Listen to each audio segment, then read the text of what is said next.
Speaking of Twitter, I got to ask you this question. What is the whole deal with Justin Bieber? I wanted to get the lowdown right now, and we'll put all the rumors to rest if you're his number one fan or not. There really isn't the lowdown with him. Here's the story with Justin Bieber. I was going to I missed actually UFC 102 because Fan House sent me to the U.S. Open here in New York because Will Ferrell was going to be there and all these celebrities, and they wanted me to interview them. They were doing a thing at the U.S. Open. Justin Bieber was one of the celebrities there. I had never heard of him. Now, this is August of 2009. Never heard of him. Did some research on him. Found out that he's this big star from Canada and he's blowing up with Taylor Swift, all that stuff.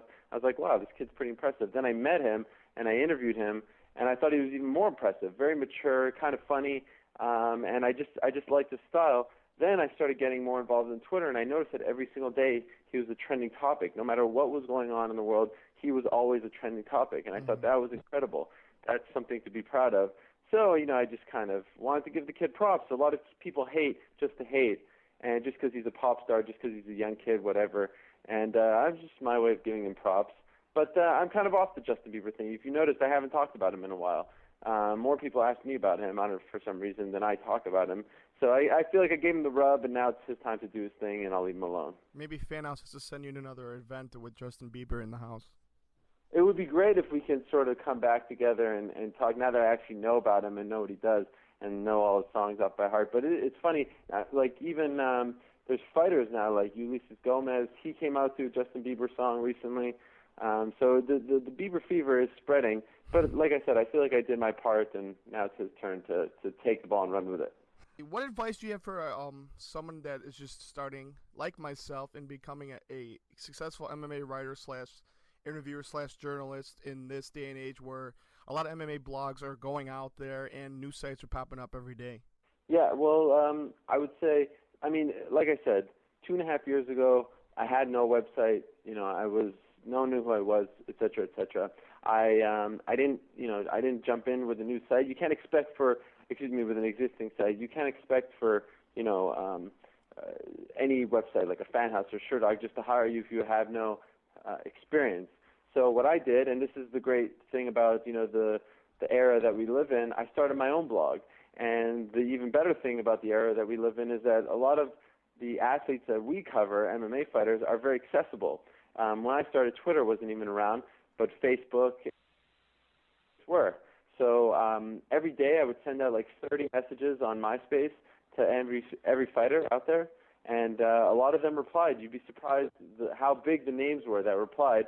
And I was just did interviews, as many interviews as I could. I tried to get my name out as much as possible. I tried to be a little different, tried to break some news when I could, and I was just trying to do something that I felt other people weren't doing.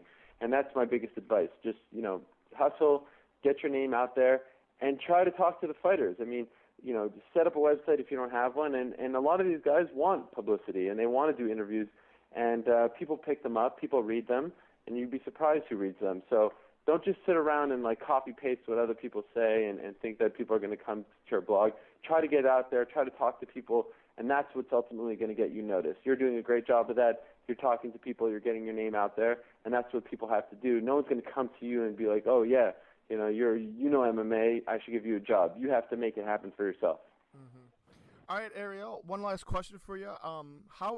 You have your own radio show slash internet show, the MMA Hour. How are the new studios compared to the old ones? And can you tell us a little about the MMA Hour? Oh, the MMA Hour is my pride. It's my passion. It's my baby. When AOL told me that this was available to me, that they had this studio that can be filmed and you can bring in guests, it was very exciting to me because Howard Stern, he, in my opinion, is the greatest broadcaster, at least of my era. I love, and you could strip away all that he does, with the porn stars and all that stuff, but he is a great interviewer, and I always love watching his show, and I love the setting of, in his radio studio and whatnot, and I kind of tried to create that same sort of thing. Nothing like what Howard does at all. Would never compare myself to him, but just sort of like a free format, laid back type of show. And originally it was kind of like a rinky-dink, kind of dark studio, but now they've really revamped it. They renovated it. It's in HD. We've got all these LED screens, and I've been lucky. We're starting to get some guests. It's tough living in New York. You don't have a lot of people, training here, but we've gone Alistair Overeem, which was a memorable show on his birthday. Kurt Pellegrino, some guests from the New York, New Jersey area have come in. Jim Miller, Charlie Brenneman, those kind of guys, and it's a lot of fun. We do it once a week on Mondays.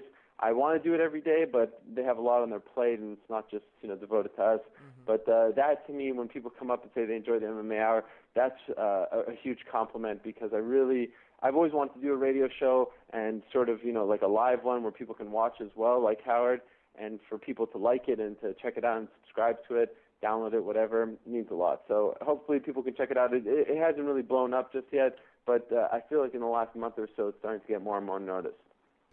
That's good to hear. Hopefully you get even more star status with the MMA radio. Yeah. I was on Sirius for a bit. It didn't really work out.